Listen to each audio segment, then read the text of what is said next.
همونطور که ملاحظه می‌فرمایید داخل این ویدیو من یک خمیری درست کردم که داخلش مقداری سبزیجات گذاشتم. سبزیجاتی مثل کیل، تره و کلم، مقداری هم سیر. بنا به ذائقه خودتون میتونید سیر هم اضافه کنید. نمک، فلفل، روغن زیتون، مقداری پنیر پارمزان. اطراف خمیر رو خوب میچسبونم که مواد داخل بولانی نیاد بیرون و این چون آردش آل پرپس بود، یعنی خمیر مایع احتیاج نداره.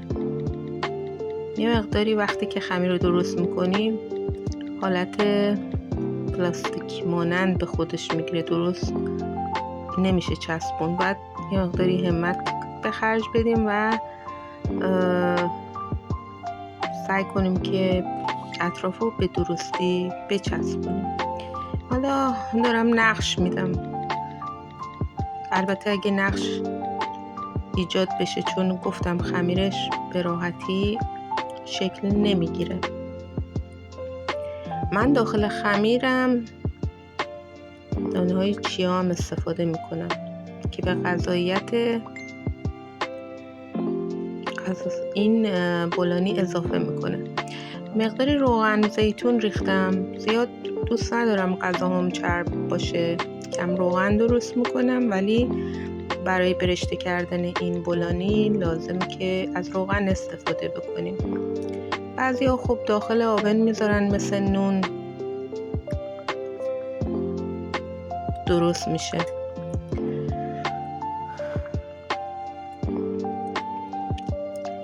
صبر میکنم تا یک طرف برشته بشه و برش میگردونم.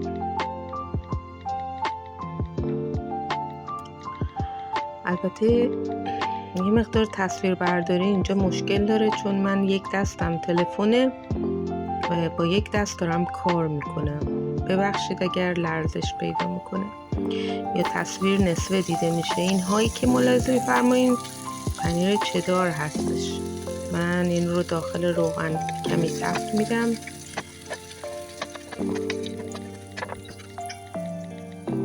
از فلفل قرمز و ویجیتیبل سیزنینگ استفاده میکنم برای طعمدار کردن پنیر.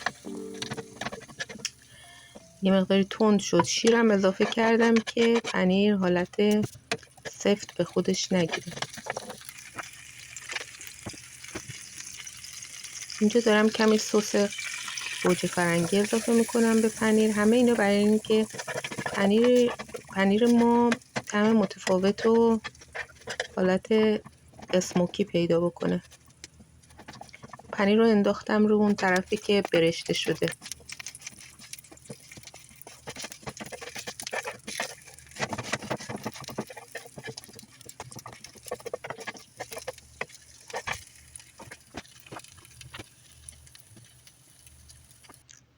الانم آماده شده و خیلی خوشمزه به نظر میرسه. وسطش رو نگاه کنید. لوکس یامی.